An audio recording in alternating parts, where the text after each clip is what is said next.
Hello gardeners, and welcome back to a day in the life of a garden. We're at the front entrance of Brucemore, and we thought it might help you, the viewer, to appreciate our videos a little more if you knew exactly where we were on the property for full context, because there is 26 acres here, you know. So right now we're at the front on Linden Drive at our front gate. This is the gate that welcomes all our visitors, and our golf cart ready to take us away. Come on, let's check it out.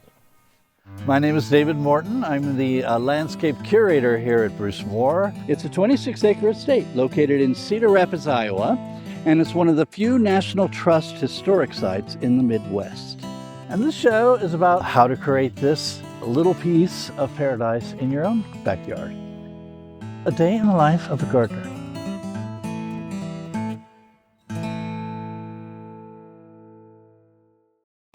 One of the things I did want to point out here are these beautiful wrought iron gates. They're heavy as can be, and we had them recently restored. So now they're all restored and they look beautiful. Something you might want to check out when you enter the estate are these glorious wrought iron gates. Beautiful. Okay, let's go check out some more.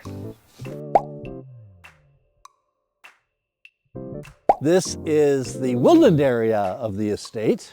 It was pretty decimated during the derecho.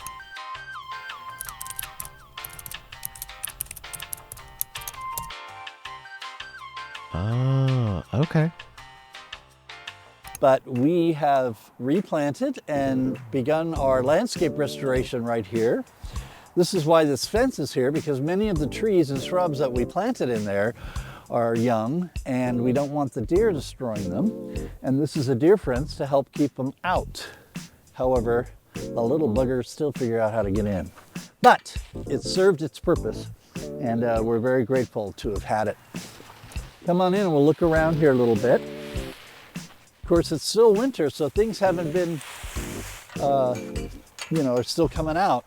But some of the beautiful things that start to pop up early are this beautiful little scilla. It's a little bulb, and it has these beautiful little blue flowers, and they act like a carpet. And they're the precursor to our lovely bluebells, which are also coming up.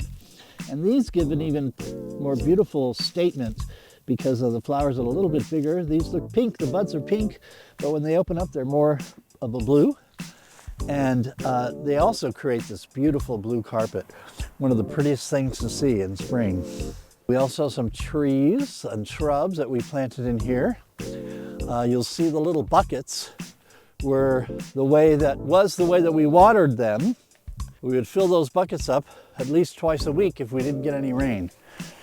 And then there's a little hole on the bottom of it, and the water slowly drains out onto the bush or the tree. We've also mapped out some trails in here so that as things fill in, we can have some beautiful trails for people to go hiking in and looking at. It's a really beautiful, peaceful place to come when you're walking around here at Brucemore. I want to show you what the little scilla looks like when it's full carpet. There's a full carpet of it over here. Hello? Hey, stay away from my trees there, mister. It's our local groundhog. He doesn't do much to any of the plants. He just makes these big holes, and then I twist my ankle. So beware of those when you're coming out here walking around. We lost about 75% of our old growth canopy on the entire property. Most of that was probably, at least more than half of it was right in here in the woodland area. And so I think the rough count was about 750 trees that we lost, maybe a little more than that. And we've planted at least that many along the property so far,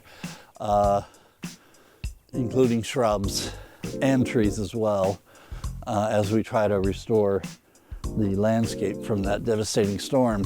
Here's a beautiful picture too of the carpet of that scilla. It's a little bulb, like I said, and you can, about the size of a crocus, maybe a little smaller. This is just natural here, and we leave it go here in the woodlands, as we do most anything, unless it's a thistle or a really invasive weed. We like this area to be natural. Mrs. Douglas, that was one of her ideas, as well as O.C. Simons, to keep some places on the estate just natural. This is one of those areas on the estate. I would highly recommend you come check it out. There are pedestrian gates that you can get into on the deer fence, so you don't have to worry. The deer fence isn't to keep people out, it's really to keep the critters out. Also, the deer fence will probably be coming down at some point this year. We think the trees have mostly established themselves. We can probably take the fence down now. Let those things that come in, like you. Let's go to another spot. Okay, so we're on the main drag, and you know, it's just a huge place, and there's no way one person could do it all themselves. So luckily, there's 3 of us that are here, Scott and Greg and I, during the winter months. And then during the summer months and spring, summer, a little bit into fall, we hire about 5 more assistants, seasonal people that help us with the daily tasks and planting and mowing and trimming and weeding and all the things that go with having an estate of this size. So we're lucky that way. Where we're going to stop now is at the Peggy, Boyle, Whitworth Amphitheater. Peggy was the first executive director in 1981, and she's no longer with us, but we have this amphitheater dedicated in her name, where we have many a production put up here in the summers usually. Classics at Brucemore was 20 years of productions, and then Theater Cedar Rapids took it over, and we'll see where it goes next. But it's a beautiful space. Natural amphitheater right here at Brucemore. Now, right next to the Peggy Boyle Whitworth Amphitheater is our pond.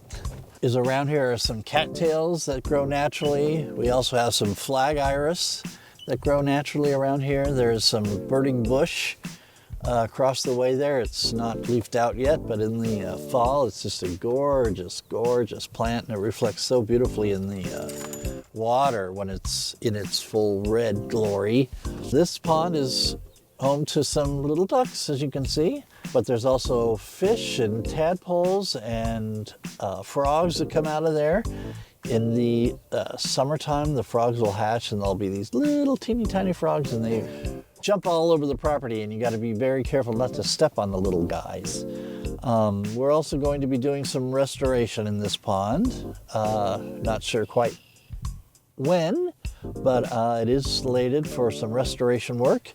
There seems to be a little leak in there, and it also just needs some loving care.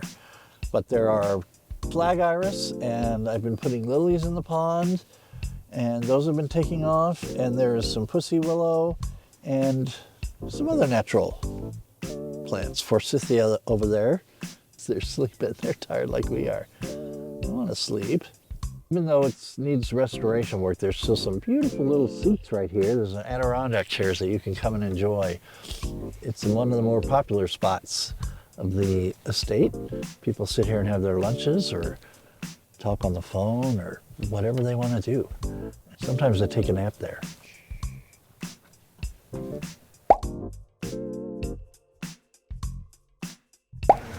Trash. Yes, even we produce trash.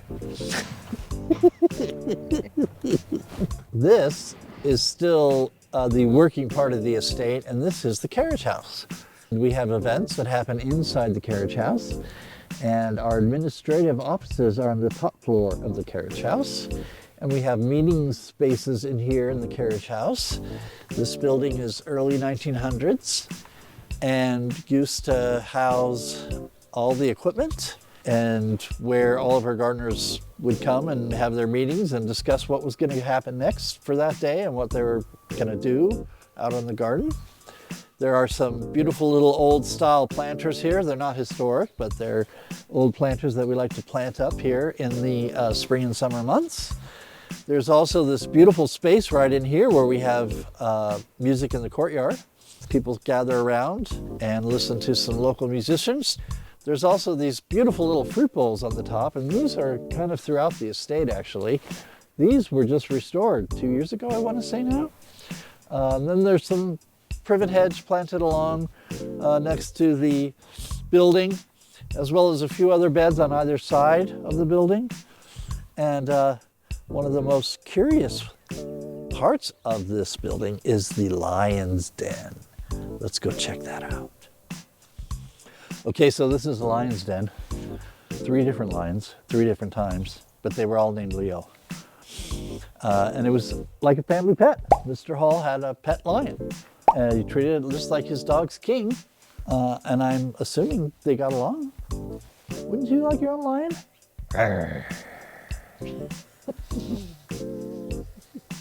Okay, so we're gonna stop here, but join us next time and we'll continue on our lovely little tour. Right on? Right on. We hope you enjoyed it, and if you want to see more, hit the like button, the notification bell, and subscribe to the channel.